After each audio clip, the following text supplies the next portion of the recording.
Je vais me retourner vers le professeur Msanga Nyamdi. Professeur, je vous amène à constater que une fois accédé au pouvoir, le président de la République parlait déjà de la rigueur et de la moralisation. C'est pratiquement d'ailleurs cette ligne directrice de sa gouvernance. Des années plus tard, le président a demandé qu'il fallait serrer les ceintures. Par la suite, en 97, on a commencé à voir les premières arrestations dans le cadre de la lutte contre les détournements des deniers publics. Cette lutte s'est accentuée au niveau des années 2005-2006.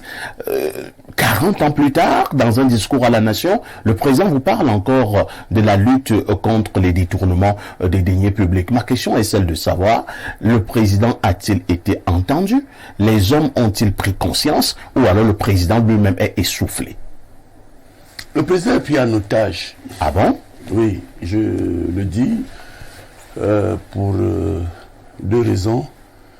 Je suis un soutien, comme l'a dit M. Ateba, je dirais radical, du président Paul Biya. Je le soutiens radicalement à partir d'une banque de données qu'on peut appeler une feuille de route idéologique qu'il nous a présentée. La rigueur et la moralisation. Vous savez, un intellectuel sérieux, c'est quelqu'un qui ne fait pas de la fanfaronnade. Il y a un motif de soutien qui est idéologique. Et je sais faire la différence entre l'idéologie qui est portée par les formations politiques et l'action qui est portée par les hommes. C'est là où je me suis séparé de mes amis bandits du RDPC. Pourquoi? Parce que ils n'ont pas compris que je rendais ce parti crédible en montrant que notre idéologie n'est pas appliquée. Et je vais vous démontrer pourquoi en 3 points. Vous ne pouvez pas parler du Cameroun d'aujourd'hui si vous ne parlez pas du Cameroun d'hier, ça dit celui d'Amadou Ahidjo. Ouais. Vous savez, moi j'ai ce qu'on appelle en anthropologie politique, je simplifie la complexité. Même dans les amphis, je dis toujours à mes étudiants que les intellectuels, le bas peuple ne les comprend pas. Parce qu'ils ont un langage esthétique. Moi j'ai un langage villageois. Et c'est ce langage villageois qui va m'amener à vous expliquer que quand le président Ahidjo arrive aux affaires, le Cameroun n'a pas d'usine, le Cameroun n'a pas de route, le Cameroun n'a pas de grandes écoles. Et je peux l'illustrer. Il y a l'UQAM, il y a Sosucam, il y a Kamsiko, il y a Camer, il y a au-delà de la Camer, toutes ces grandes sociétés d'État. Je peux même vous donner des chiffres, parce que moi je bosse beaucoup. Et j'ai fait beaucoup en droit, je suis spécialisé en droit international économique. Je vais même vous donner un chiffre que beaucoup d'économistes et de statisticiens ne donnent pas. Quand le président Ahidjo part du pouvoir, nous avons 700 entreprises publiques. Je vous dis 700. Oui, les villageois me comprennent. Actuellement, nous en avons combien?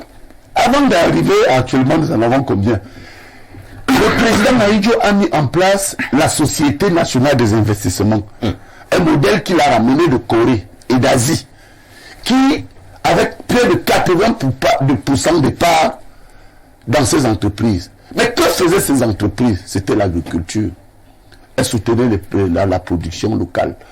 Ça veut dire que quand vous voyez aujourd'hui ce qui se passe, quand le président Ahidjo met en place par exemple l'OMCPB, il y a les vérificateurs de produits de base, il y a l'État qui intervient aussi pour accompagner les agriculteurs, on leur donne les pomposes. Même le gars qui a Bendouga, Amoura, on soutient le coton, etc. Donc il faut bien dire aux Camerounais qui nous écoutent que 40 ans après, toutes ces entreprises ont été ruinées. À cause de qui? Alors, à cause des acteurs politiques qui ont mal accompagné le président Paul Biya. Je vous pose une question. Oui. Vraiment, vous prenez le pouvoir, vous accédez au pouvoir, c'est le cas du président Paul Biya, où votre prédécesseur vous laisse 700 entreprises qui fonctionnent, qui publiques. Et maintenant, 40 ans plus tard, nous en avons à peine 100, et vous voulez toujours accuser ceux qui l'ont accompagné. Quelle est la responsabilité du principal manager? Double responsabilité. Parce qu'en réalité, votre question est technique. Et quelqu'un de sérieux doit pouvoir répondre avec beaucoup d'aisance au regard de votre compétence. Vous êtes un journaliste très, très vicieux. Quand je dis vicieux, c'est positif. Hein? Que si quelqu'un n'est pas préparé à expliquer, vous apportez la preuve qu'il n'a rien à dire. Quand j'ai dit 2 causes exogènes. Ouais. En 1986, le président Aïdjo parle en 82, il faut le reconnaître. Alors que les réserves du Cameroun à la Banque mondiale, on a une crédibilité, parlons simplement. Il faut le reconnaître, en 86, les partenaires multilatéraux décident de nous envoyer au FMI, à la Banque mondiale. Quand on dit que je soutiens le président Paul Biya, j'explique que le Cameroun remplissait toutes les conditions pour ne pas y aller. Ça aussi, il faut le dire, ce sont les causes exogènes. De 1986 à 2006, on a eu 20 ans d'ajustement structurel. Entre-temps, il y a la détérioration des termes et de l'échange, le prix du cacao qui monte, qui descend, la fluctuation du dollar. Ce sont des éléments de captivité que nous ont fait hériter les économistes libéraux. La plupart de nos économistes, même africains, ils sont keynésiens, ils sont ceci. Ils ne peuvent pas vous expliquer l'économie, pour la plupart communautaristes. Ils ont donc embrassé le modèle des autres, contrairement à la Corée, contrairement à la Chine, contrairement à certains pays comme le Brésil. Alors, je reconnais que quand on nous impose l'ajustement structurel, mais le président Paul Biya résistait, mais finalement on lui a dit tu y vas ou on ne te donne plus rien. Et il faut reconnaître que cette première cause a eu des conséquences. La SONER qui était bien gérée, comme société d'État, est tombée, on n'a plus eu d'électricité. La SONER de Boufougé est tombée et on a tout vendu.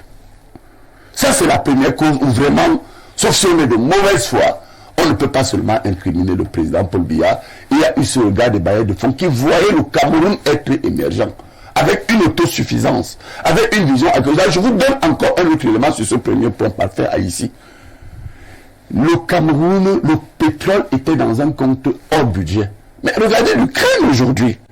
Quand vous êtes un homme politique, vous aspirez à gouverner ou à accompagner celui qui gouverne, comme je le fais depuis quelques années. Le problème est que nous, on ne nous écoute pas.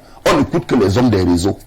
On n'écoute que les bandits. C'est-à-dire que si vous n'êtes pas dans les petits réseaux de copains et de coquins là, on ne vous donne rien et on estime que ce que vous dites ne doit même pas être fait.